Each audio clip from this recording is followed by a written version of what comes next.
When Buddha first taught Dharma, he didn't use the word emptiness. He was talking about impermanence and selflessness.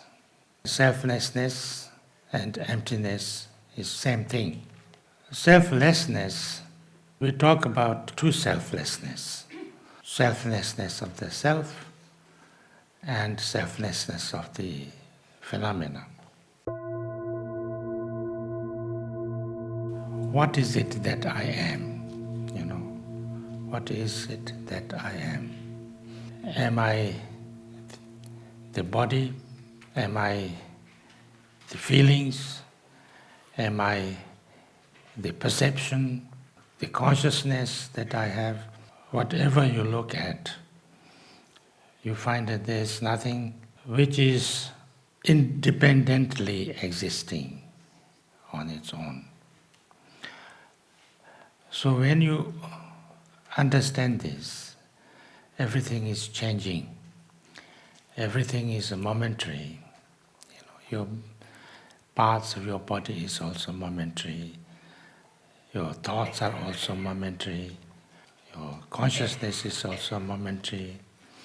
When you look at what you are, and I say this is me, but this me is a aggregate.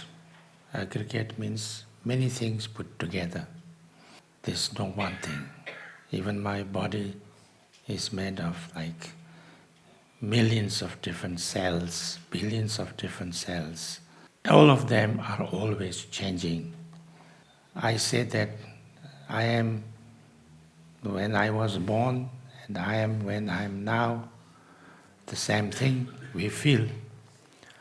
But actually we cannot be, because the time when I was born, I was just this much or this much.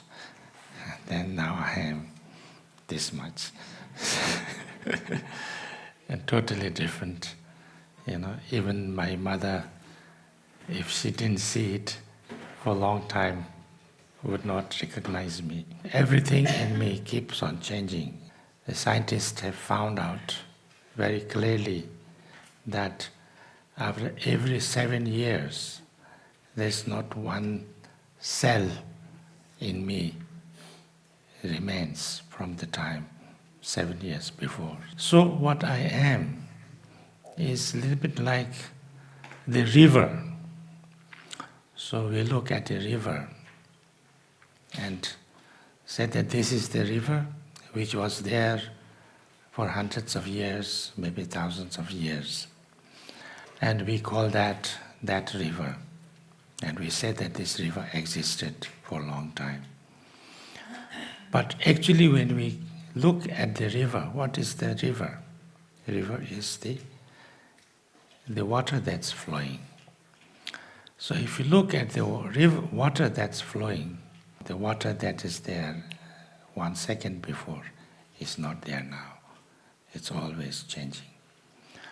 So what I am is also like that, changing all the time.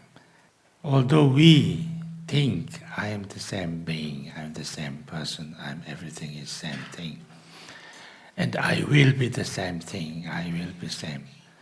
But what happened in the past is totally gone. It's something else, all different things.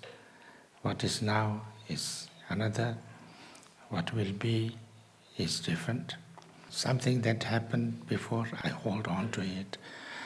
I take it very seriously. It happened to me there, and I'm so upset, and I'm so unhappy, and then we worry about tomorrow, what will happen, and things like that. But actually, it's not one thing.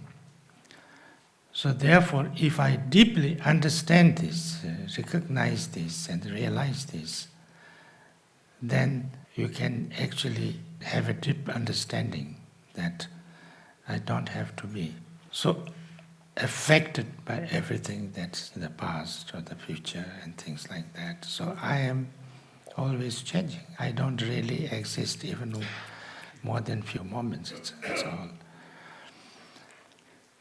So when I understand that deeply, I am a interdependent entity. I am a momentary entity. There's nothing in me there which is totally independently, truly existing on its own. That's called emptiness. That's why the name emptiness is given. So not only me, but everything is like that. Anything that you look at, the big things like the solar system or the world, the small things like the tiniest kind of atom, if you look at it, it's made of many things. It's not one thing. It's made of many causes, many conditions, many elements, and they are always changing. There's nothing totally existing on its own, anything. So that's emptiness.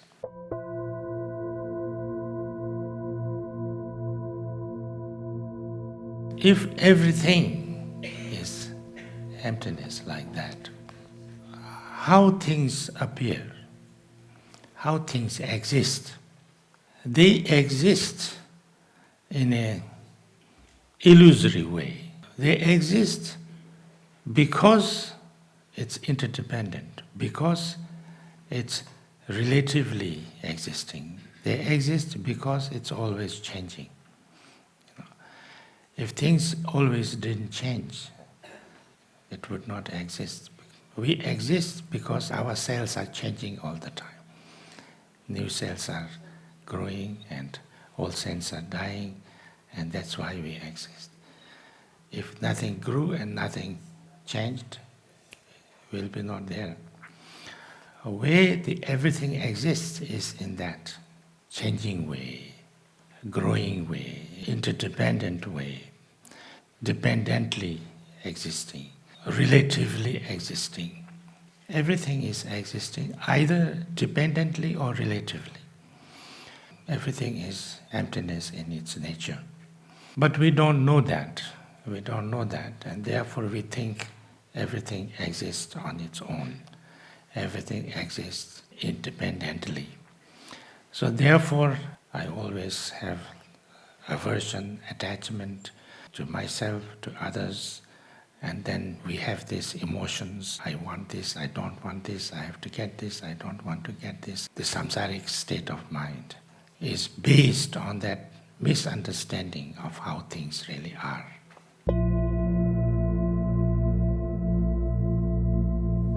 So therefore, if we could clearly understand how things exist, how I exist, then I don't have to be attached to anything, I don't have to have aversion to anything, I don't have to run after anything, I don't have to run away from anything, because there's nothing to run after and everything is changing anyway. So if I want to get something also, when I get it, it's not the same thing as I wanted it before. It's all changed. And me also, where is me? What is me? I'm not one thing, it's always changing. So when I understand this, I don't have to do anything in a way. I can relax. Everything is illusory, a little bit like a dream, a little bit like an illusion. Of course, you can do things, you can, whatever, but it doesn't need to be so emotionally involved. The way we do now is so emotionally involved. Like I like it so much, I want it so much, or I don't want it so much, and then we create pain and problem, and we go mad about something, or we're stressed and overwhelmed, and those things is not really necessary. So when I understand that deeply, nature of things is all emptiness, interdependent, momentary, and within that I have this awareness. The awareness is also not something totally existing on its own. It's actually like space. It's knowing thing, but not there, like a space. If I could understand this, then in this sphere or world or universe of emptiness, my consciousness, my awareness can perform like, anything. It does not need to be stuck in anything. So you can be totally free. You can do anything. You can play. You can be totally free. There's nothing that can obstruct you. You kind of experience the total liberty, freedom. There's nothing that you have to be afraid of. There's nothing that you have to be worried about. When you understand this, the nature of things, that everything is emptiness in its nature, the way things are is like that. It's appearing, relatively everything is very clear and very there, but its nature is emptiness, interdependence.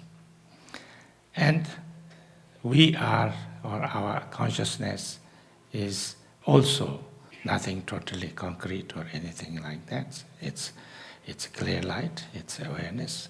You don't need to be stuck with anything, you don't need to have any space, you don't need to get too much attached to anything, you don't need to have aversion to anything. You can be totally free, you can run, you can fly, you can do anything, and it's totally okay, there's nothing to...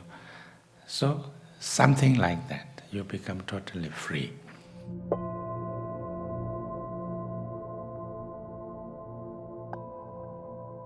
So that way, when you look inside, when you look at yourself and your conscious, how you are saying things, that time, you let your mind completely relax and things like that. And then, of course, the thoughts will come, emotions will come, all kind of different things will come. Whatever is happening, it's just manifestation or play of your own awareness. Your consciousness has this special nature of awareness. It's a clarity. And because of that clarity, it can have thoughts, it can have images, it can have emotions, it can have perceptions, it can have all those things. You don't need to be disturbed by them, You don't need to be disturbed by them. These are just, natural kind of manifestations or natural kind of radiance, natural qualities of the awareness. As long as there is ocean, there will be waves. You cannot find an ocean without waves. But waves is part of the ocean, and it is ocean itself. Ocean doesn't need to be bothered by the waves, because wave is ocean, the ocean is wave. Ocean doesn't harm the wave or help the wave, it is there. So in the same way, any thoughts and emotions and whatever arises in your mind, it is totally okay, it's part of the mind, it's the nature of the mind, it's the display of the mind, it's the quality of the mind. So, if you just completely let it be like that, it doesn't disturb you, it doesn't harm you, you just have to let it be. And that's the secret of the meditation. How much you can let it be. How much you are not disturbed by these thoughts and emotions, things like that. If you try to get rid of them, if you try to wish them off, if you try to push them out, if you try to do something to make this disappear, then you cannot do it. But if you understand this, if you accept this, if you just allow that to be, it's not a problem. It's the way it is. It's okay. It's just you relax in it. It arises by itself. dissolve by itself, doesn't matter. So once we understand how to do that, he says, we know how to meditate. Yeah? So it's very, very important. It's very, very important because many times we try to, that we don't have the thoughts, or we have to have very peaceful. Okay, I'm very peaceful now, but then somebody is talking.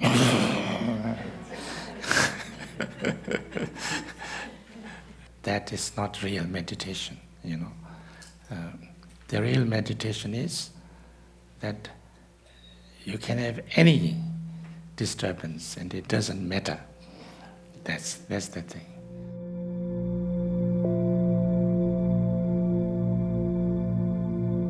Tombing on the ripi no korchi, tawala todume to tingruwa. In the state of emptiness, whirl the spur of pure awareness. People of Tingri, the view is free of being caught by anything at all.